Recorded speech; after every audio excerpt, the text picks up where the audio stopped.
ሰላም ጤና ይስጥልን። የጊዮን ዜና መረጃዎችን እነሆ። አፋብን ወሎ ቤተ አማራ ምኒልክ ዕዝ የ106ኛ ኮር 31ኛ ክፍለ ጦር በከተማ ውስጥ የኦፕሬሽን እጅ ባፍ የሚያስጭን ጀብድ ፈጽሟል። በቀትር ጠራራ የ31ኛ ክፍለ ጦር አባል የሆነው ፋኖ ገንዘብ አሰፌ በፀሐይ መውጫ ከተማ ሰርጎ በመግባት የብርሃኑ ጁላ መከላከያ ሰራዊት አመራርን ሲደመስስ አንድ ሻምበል መሪ ማርኳል። በዚህም የከተማ ኦፕሬሽን 2 ጥቁር ክላሽ፣ አንድ የጦር ሜዳ ሬዲዮ፣ አንድ መጠባበቂያ የሬዲዮ ባትሪና አንድ የመከላከያ አባል ተማርኳል። ከአካባቢው በተጣራ መረጃ የተደመሰሰው የመከላከያ አመራር ከፍተኛ የብርሃኑ ጁላ ማዕረግተኛ መሆኑ የተረጋገጠ ሲሆን በቀሪ ጁላ ጦር አመራሮች ላይ ከፍተኛ ፍርሃትና ስጋት ተፈጥሮ ጠለላቸው ጋር ሳይቀር ጥል እየፈጠሩ መሆኑ ታውቋል። ከዚህ ጋር በተያያዘ አመራራቸው የተደመሰሰባቸው መከላከያ ሰራዊቶች ከፍተኛ ተቃውሞ በማንሳት ከአማራ ክልል አስወጡን፣ ከህዝብ ጋር አጋጥማችሁ ህዝቡ እንዲጨርሰን አታድርጉን፣ መቼ ነው ጠረፍ ሂደን ለሀገራችን የምንሞተው? ለፖለቲካ መሞትም ሆነ መቁሰል 5 ዓመት ውስጥ ሰልችቶናል በማለት ከፍተኛ ተቃውሞ ፈጥረዋል። በተያያዘም የነበልባል ክፍለ ጦር የፋኖ ቃኞች በጠላት ኃይል ላይ የደፈጣ ጥቃት አደረጉ። የአፋብን ሸዋ ጠቅላይ ግዛት አሳምነው ዕዝ ከሰም 2ኛ ኮር ነበልባል ክፍለ ጦር ቃኞች በብልጽግናው ጥምር ጦር ላይ መብረቃዊ የደፈጣ ጥቃት ማድረጋቸው ታውቋል።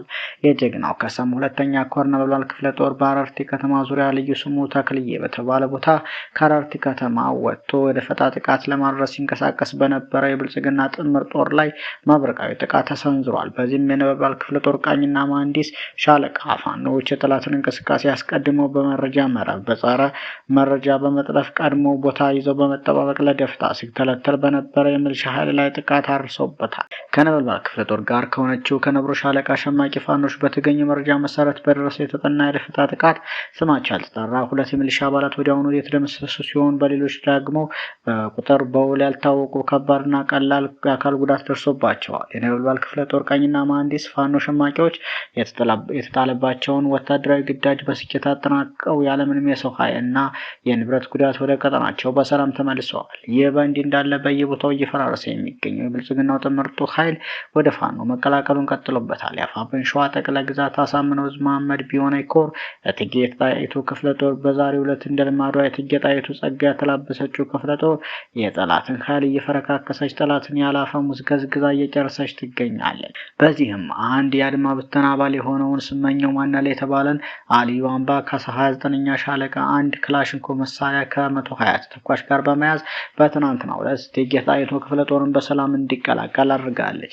በተያያዘም የነበልባል ክፍለ ጦር የፋኖ ቃኞች በጠላት ኃይል ላይ የደፈጣ ጥቃት አደረጉ። የአፋብን ሸዋ ጠቅላይ ግዛት አሳምነው ዕዝ ከሰም 2ኛ ኮር ነበልባል ክፍለ ጦር ቃኞች በብልጽግና ጥምር ጦር ላይ መብረቃዊ ደፈጣ ጥቃት ማድረሳቸውን የታወቀው የጀግናው ከሰም 2ኛ ኮር ነበልባል ክፍለ ጦር በአረርቲ ከተማ ዙሪያ ልዩ ስሙ ተክልዬ በተባለ ቦታ ከአረርቲ ከተማ ወጥቶ የደፈጣ ጥቃት ለማድረስ ሲንቀሳቀስ በነበር የብልጽግና ጥምር ጦር ላይ መብረቃዊ ጥቃት ሰንዝረዋል። በተያያዘም ዋግምራ ምድር ሐሙሲት ግንባር 303ኛ ኮር 14ኛ ክፍለ ጦር በጠላት ላይ ታላቅ ድል ተቀዳጀ። የአማራ ፋኖ ብሔራዊ ንቅናቄ ወሎ ቤተ አማራ ምኒልክ ዕዝ 303ኛ ኮር 14ኛ ክፍለ ጦር አካል የሆነችው 2ኛ ማንኩሽ ሻለቃ በዋግምራ ብሔረሰብ አስተዳደር ዞን መቀመጫ ሰቆጣ ከተማ በስተደቡብ ምስራቅ 35 ኪሎ ሜትር ርቀት ከምትገኘው ሰቆጣ ዙሪያ ወረዳ ሐሙሲት ከተማ ላይ በመግባት ታላቅ ጀብድ ፈጽመዋል። ሰኔ 5 ቀን 2018 ዓ.ም ከንጋቱ 10 ሰዓት እስከ ረፋዱ 4 ሰዓት በተደረገ የደፈጣና ሽምቅ ውጊያ ዙሪያውን ከበባ በማድረግና በማፈን እንዲሁም መብረቃዊ ጥቃት በመፈጸም በአገዛዙ ሚሊሻ አባላትና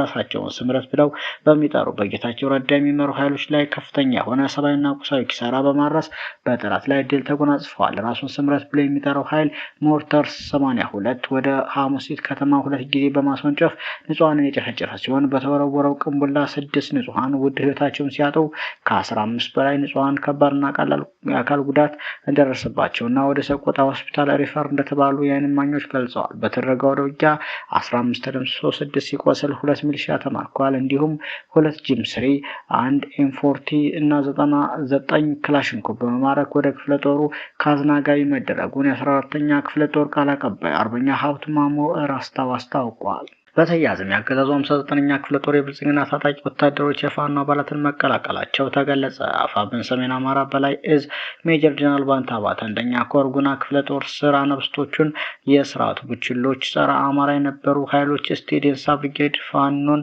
እንዲቀላቀሉ ተደርገዋል። በስቴዴንሳ ብርጌድ አናብስቶች ተደጋጋሚ በደረሰባቸው ብርቱ ምት እና የአገዛዙ ስርዓትን አስከፊነት የተረዱ የኦህዴድ አገልጋዮች አሁንም ቢሆን አልመሸም በማለት እውነተኛውን የትግል መስመር በመምረጥ ዘመን ተሻጋሪ ተራማጅ የትግል ጉዞን ተቀላቅለዋል።